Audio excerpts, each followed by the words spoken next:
il devient orphelin. Mais quand des parents perdent un enfant, nous ne connaissons aucun mot de la langue française pour définir ce qu'ils deviennent.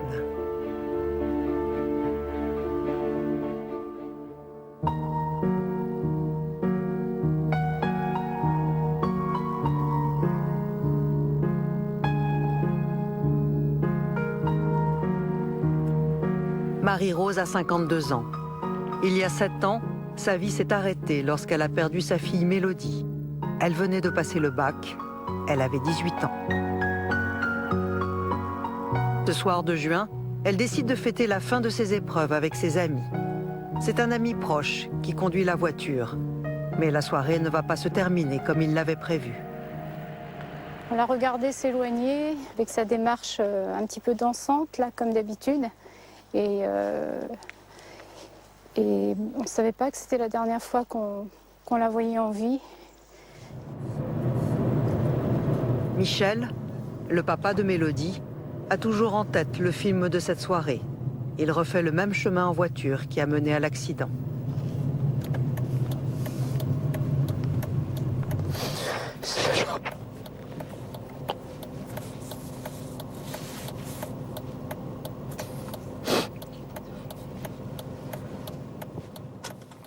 Le conducteur a raté ce virage, soi-disant impossible à prendre. Ils allaient à la plage, là, à 100 mètres. Le conducteur était ivre. 3 heures après l'accident, il avait encore 1,22 g d'alcool dans le sang. Il a perdu le contrôle de son véhicule qui a percuté un arbre. Mélodie était passagère avant, donc elle n'avait aucune chance de s'en sortir.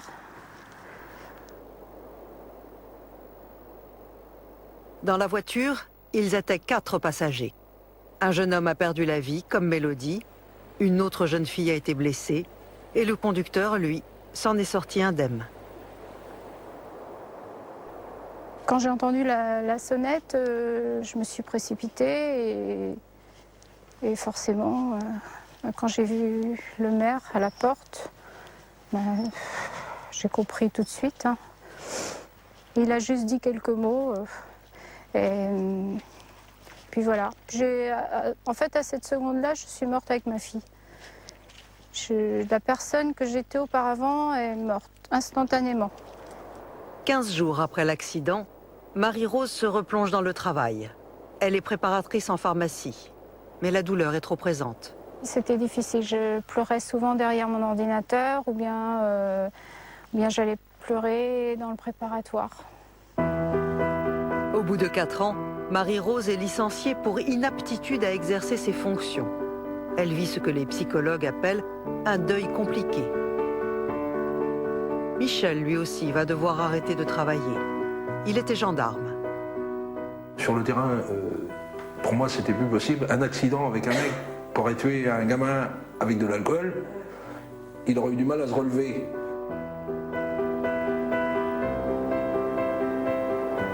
Pour me montrer toutes les plus belles choses de la Terre, en fait, ça me fait ni chaud ni froid. Hein. Je pense que les émotions, elles ont disparu. Enfin, les émotions pour les belles choses, elles ont disparu en même temps que ma fille.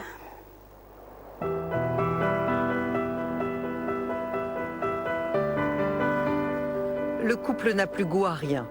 Une seule chose va les maintenir en vie, leur autre enfant, Maximilien, leur fils aîné de 23 ans. J'aimais mon fils aussi, autant que j'aimais ma fille. Et lui, il n'avait rien fait de mal.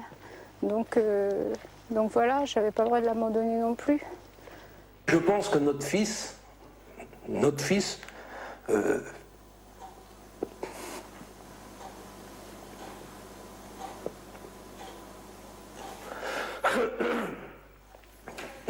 nous a sauvé la vie, sans le savoir.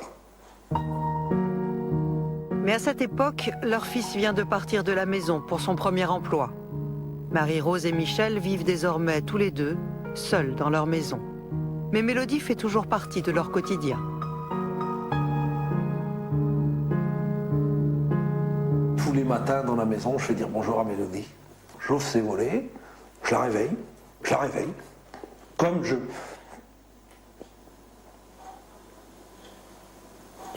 pouvais le faire quand elle était là.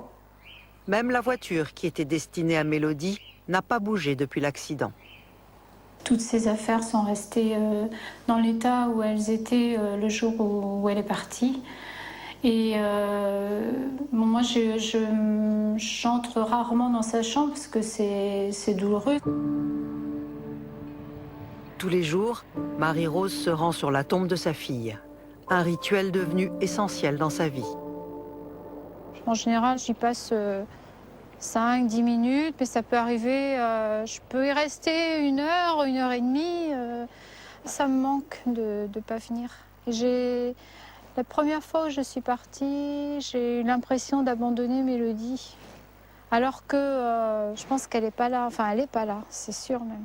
Elle est un peu partout, en fait. La mort d'un enfant provoque souvent la rupture du couple. Mais Marie-Rose et Michel, eux, sont restés unis face à cette épreuve. On a eu la chance, en fait, après la disparition de Mélodie, de rester soudés. Même s'il y a eu des moments un peu difficiles. Ils ont été très courts, ces moments-là, mais c'est vrai qu'il y a quand même eu des moments, forcément, où... Enfin, c'est pas... Je sais pas comment expliquer. Enfin, en tout cas, on est toujours restés unis. Salut, ma Pauline.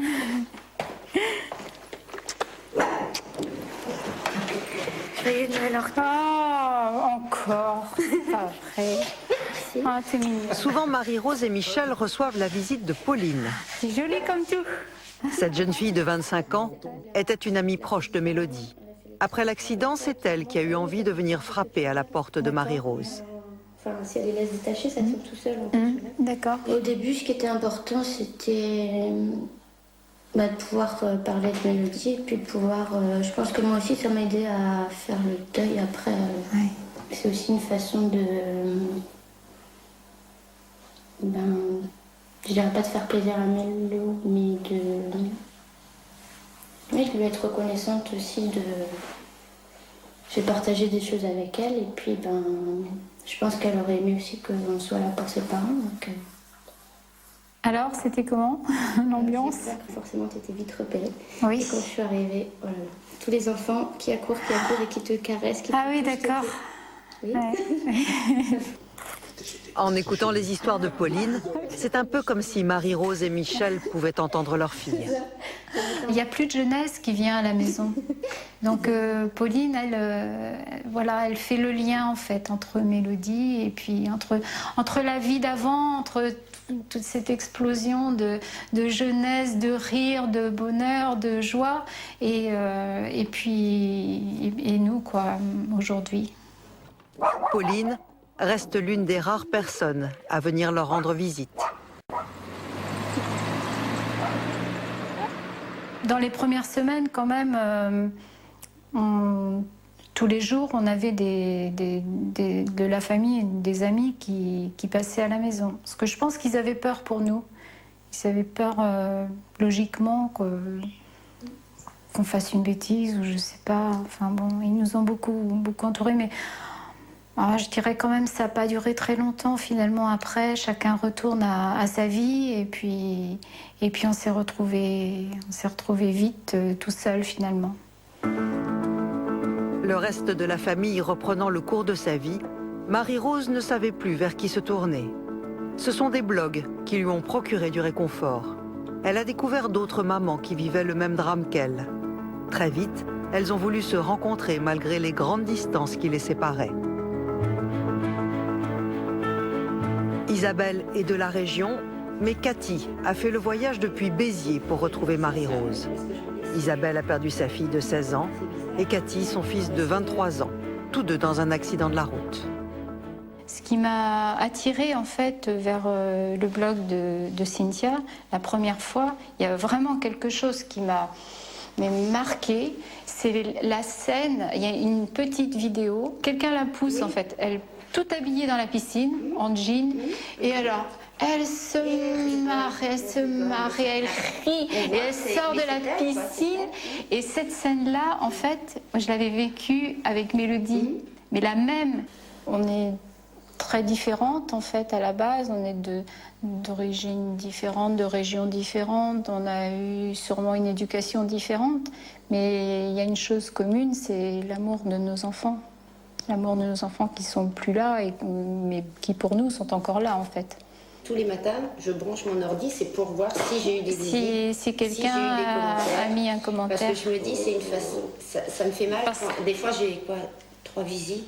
Alors qu'avant, au départ, on en a une centaine par jour. Oui, enfin, on est tous pareils, de toute façon. Et je me dis, elle est oubliée, ça y est. Non, on oublie. non. Tout fait mal. De toute façon, tout fait mal.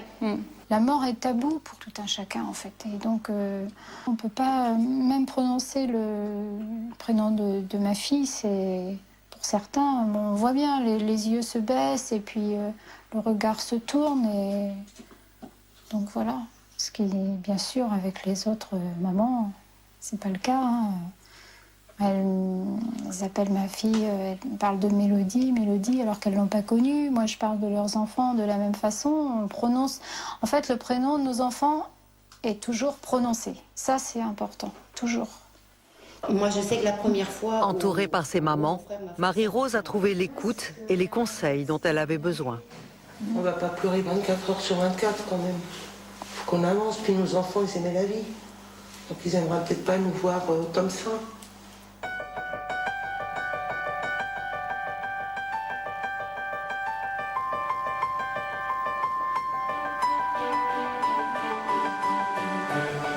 Un an après l'accident, Marie-Rose décide de ne pas s'enfoncer dans le chagrin. Avec Michel, il crée une association intitulée « Mélodie, les clés pour la vie ». Ce qu'ils veulent, c'est aider les victimes, mais surtout sensibiliser les jeunes au risque de l'alcool au volant. Désormais, ils s'y consacreront à plein temps. Chacun doit trouver son chemin, en fait. C'est un chemin qui est difficile, mais c'est pas impossible. Il y a des gens qui vont se mettre à faire du sport, des gens qui vont se mettre à faire des choses. Bon, nous, on s'est lancés dans l'association, ça a été notre chemin. C'est un véritable combat dans lequel Marie-Rose et Michel s'engagent. Ils n'hésitent pas à frapper aux plus hautes portes, comme à celle du délégué interministériel à la sécurité routière. Ils se rendent au rendez-vous qu'il leur a fixé à Paris. Les actions de l'association Mélodie sont locales, mais il faut quand même se faire entendre un petit peu plus haut, même si on travaille beaucoup avec les autorités locales, la préfecture, le conseil général des Côtes-d'Armor. On espère toujours, nous, de toute façon, que les choses changent. Leur combat est de faire changer la loi. Ils souhaitent faire imposer le taux 0 d'alcool dans le sang pour les jeunes conducteurs. Bonjour madame. Bienvenue. Bonjour monsieur. Je sais qui vous êtes, je sais quelles sont vos principales revendications, notamment le taux d'alcool 0 pour les conducteurs probatoires. Comme la loi prévoit qu'on peut conduire avec peu d'alcool dans le sang. Voilà. Chaque fois qu'on remarque une baisse des tués, c'est forcément suite à une mesure répressive. Alors on peut toujours dire les radars, la baisse d'alcool, etc. N'empêche que chaque fois, on gagne des vies. Donc voilà, moi je crois plus qu'à ça aujourd'hui. À chaque changement de gouvernement, le couple rencontre le nouveau délégué. C'est le 4e qu'ils voient. Ils sont rodés à l'exercice. C'est toujours trop court. Bah ouais, c'est toujours trop court. Et j'ai quoi? On a pu étaler. On n'a pas développé tout ce qui était. On a pu étaler à peine 50%. Bah oui. Mais il a pris votre feuille où tout est. Oui, mais bon. C'est pas pareil. Il peut y avoir des choses que tu passes à côté, quoi. Mais bon, ça.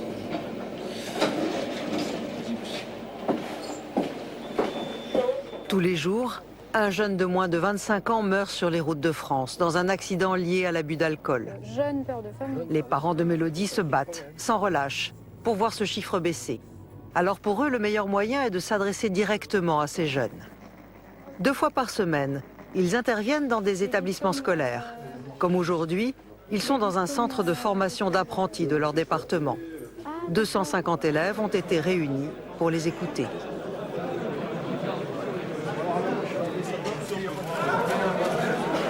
Bonjour à tout le monde. Donc nous, on est l'association Mélodie Les Clés pour la Vie. Si on m'avait demandé il y a 10 ans de parler devant autant de personnes, j'en aurais été totalement incapable. Mais aujourd'hui, le sujet est tellement grave et on a tellement de rage en fait pour faire passer un message que de toute façon, on n'a pas le choix. Après avoir raconté les causes de l'accident, les parents de Mélodie montrent une vidéo qui retrace les derniers moments de la soirée et les conditions de l'accident. Dans la salle, à ce moment-là, pas un bruit. Quand on est dans les amphis, quand on en a, comme on a vu, 250, et qu'ils se taisent, qu'on n'entend pas de bruit, qu'il n'y a pas de... C'est qu'on sait qu'on est en train de les toucher quelque part. Après l'accident, des amis de Mélodie m'ont téléphoné et pour me dire on aurait dû l'empêcher, enfin en parlant du conducteur, on aurait dû lui prendre ses clés, on aurait dû l'empêcher de partir. Toute leur vie, en fait, ils vont porter ce poids. Parce que la culpabilité, ça ne s'efface pas, en fait. L'échange avec les jeunes va durer plus de 2 heures.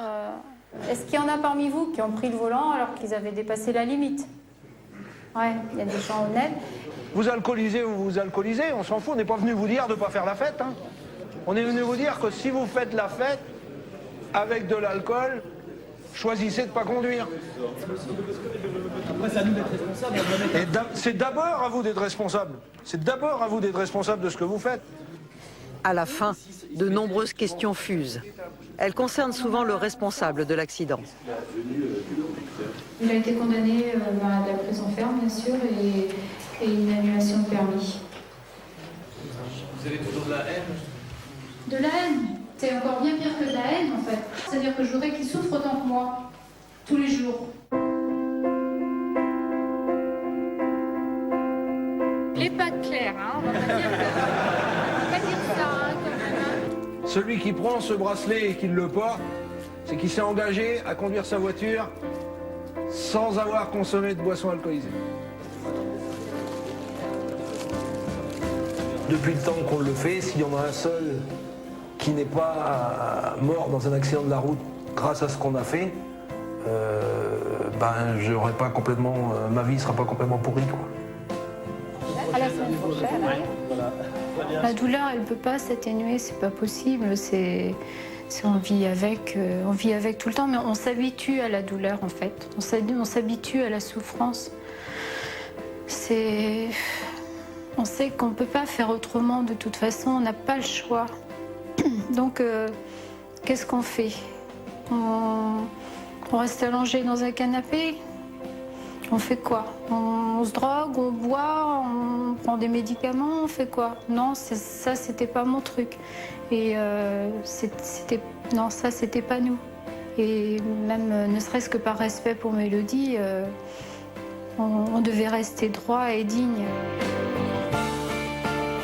Tant que Marie-Rose et Michel se sentiront utiles auprès des jeunes, alors ils ne baisseront pas les bras. Ils ont réussi à donner un nouveau sens à leur vie. Mais il n'y a pas que le drame qui oblige à réagir parfois intensément. Les années qui passent peuvent aussi contraindre à une nouvelle philosophie de vie.